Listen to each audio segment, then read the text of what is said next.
Hey guys, welcome back to Tech Phantom, and the iQOO Neo 7 is coming in India on 16th of February. Let's talk about every single detail which you need to know about the smartphone. Now, first of all, let's directly dig into the display of this phone. And this phone is going to be coming with the AMOLED panel with a high refresh rate of 120Hz. You will be getting an HDR10 plus content support with a peak brightness of 1300 nits, which is again a good one. Now, about the display size, it's going to be a 6.7 inch of a full HD plus AMOLED panel. So again, you will be getting an in-display fingerprint scanner in the phone itself, and you won't be seeing any of the side mounted power key button with the fingerprint scanner and all. Now, the next thing which comes about is about its OS and its platform. It will be running on the Android 13 out of the box based on Origin OS 3.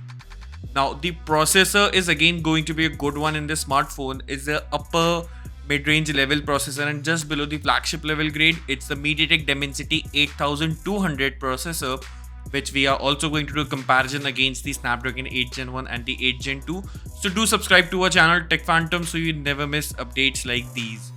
Now, moving forward, next comes is the camera and its performance. The camera is going to be a triple camera setup with a primary camera of 64 megapixel of a primary camera, and you will be also be getting an OIS support in this camera, and the rest of the two cameras are just going there for the numbers, which are the 2 megapixels of macro and depth sensors respectively.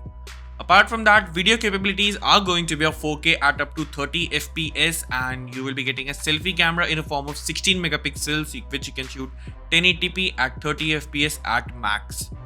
Now, you will also be getting a stereo speaker setup in this phone, and the battery capacity is again going to be a huge one with a 5000 mAh battery and also 120 watts of wired charging inside the box, and the charger will be included in the box.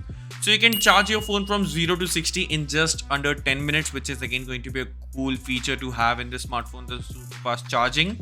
And on the memory side support, you will be getting up to base model of 8 plus 128, and it will be going up to 16 gigs of RAM up to 256 GB of storage in Indian variant. Now, this is again a decent considering the price of this smartphone. Now, talking about the price, then this smartphone is expected to be launching at around in India to be at 35 to 30,000 rupees, which we can guessing, and that's our closest hope which we will get the pricing of this phone is going to be. At max, it can go up to 40,000 rupees, but with the card offers, you will be able to get the smartphone to the near 35,000 rupees in India. Now, what do you think about this smartphone? If you like this video, and please hit that subscribe button so you never miss an update from mine, and give this video a thumbs up, thumbs down based on your opinion, and I'll see you in the very next one.